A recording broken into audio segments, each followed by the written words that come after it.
Indus tributaries ancient నేమ్స్తో చిన్న confusion ఉంటుంది. But మనం జనరల్గా హోటల్స్ నేమ్స్, యాక్టర్స్ నేమ్స్తో ఈజీగా మెమరైజ్ కావడానికి లాజిక్స్ చెప్తాను, చూడండి ఒకసారి. So Vitasta, Jhelum ancient name. దీని ఎట్లా గుర్తుపెట్టుకోవాలంటే ఈ చూడండి, ఈ ఎడ్జ్ కలుపుకోండి, తాజ్మహల్ హోటల్. సో విటస్తా జీలం అనేది ఈజీగా గుర్తుండిపోదు. నెక్స్ట్ చీనాబ్ అసిగ్ని. సో చీనాబ్ అనేది కొంచెం లెఫ్ట్కి రాశాను.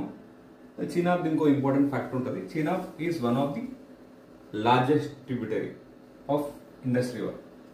ఇది ఒకటి గుర్తుపెట్టుకోండి. సో ఇది ఎలా గుర్తుపెట్టుకుంటామంటే ఈ మిడిల్లో మళ్ళీ ఇలా డబ్బా కొట్టుకోండి. నాసిక్, కేని కూడా యాడ్ చేసుకోండి. నాసిక్ అనే ప్లేస్, ఈ రెండు కలుపుకుంటే ఆ మిడిల్లో డబ్బా కొట్టుకుంటే చీనాబ్ అసిక్ని, నాసిక్ అలా గుర్తుపెట్టుకోండి. నెక్స్ట్ రవి. రవి అంటే అబ్బాయి, తెలుగులో పురుష్ అంటాం. సో ఆ చిన్న లాజిక్, పరుషన్ ఉంది. సో రవి పరుషిని. ఇంకోటి రవికి ఇంకో నేమ్ కూడా ఉంది. సో రవి అంటే లైక్ ఆర్తో స్టార్ట్ అవుతుంది, ఐతో ఎండ్ అవుతుంది. సో రివర్స్ రాసుకుని ఐఆర్, ఐరావతి. సో రవి కూడా అయిపోయింది. నెక్స్ట్ బియాస్. బియాస్ని విపాస అంటారు. ఒక యాక్టర్ విపాస బసు అనుకోండి. విపాస బసు అంటే బిఎస్ లాస్ట్కి అట్లా చిన్న లాజిక్ గుర్తుపెట్టుకోండి. సో బియాస్ కూడా అయిపోయింది.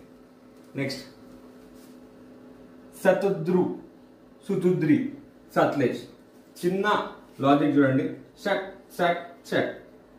సో ఇలాంటి మన చిన్న బేసిక్ లాజిక్స్తో అన్ని ట్రిబ్యూటరీస్ ఆఫ్ ఇండస్ వాటి ఏన్షియంట్ నేమ్స్ గుర్తుపెట్టుకున్నాం. అంతే, అయిపోయింది, సింపుల్.